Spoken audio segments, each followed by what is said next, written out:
আমরা ব্যক্তহীন ভাষায় কথাটা জানিয়ে দিতে চাই, এখানে জোয়ারের গ্রুপ বলতে কোনো গ্রুপ নাই, আলেম ওলামাদের গ্রুপ, শুরাই নেতাদের পরিচালিত আরো নয় শুরাইয়ের গ্রুপ।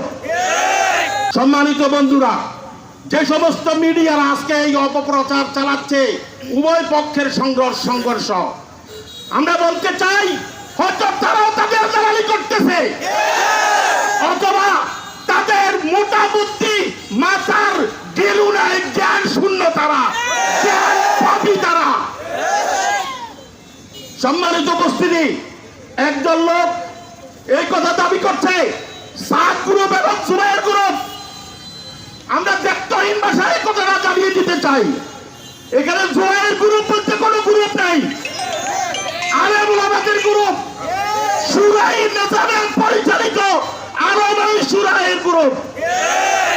শত শত বছর পর্যন্ত পরিচালিত হয়ে আসতেছে এই জামায়াতে তাবলীগ। কোন শব্দ নাই, কোন আওয়াজ নাই, কোন দাঙ্গা নাই, কোন ফাসাদ নাই, শান্তির পরিবেশে তারা তাবলীগ জামাতের কার্যক্রম পরিচালনা করে আসতেছে, দ্বীনের দাওয়াত দিয়ে আসতেছে।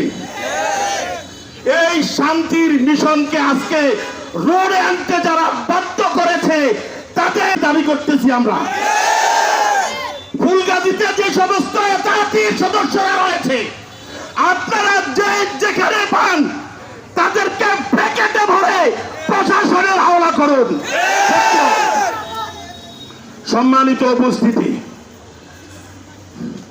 আপনারা এই কথাটা জানেন, সাদ সাহেব আমাদের লোক ছিল এক সময়, কিন্তু কতগুলা কোরআন সুন্নাহ বিদ্বেষী ভণ্ড মতবাদকে প্রচার করা যখন শুরু করেছে, সারা বিশ্বের ওলামায়ে কেরাম সাদ সাহেবের ওই বক্তব্যকে বাতিল বলে ঘোষণা করেছে।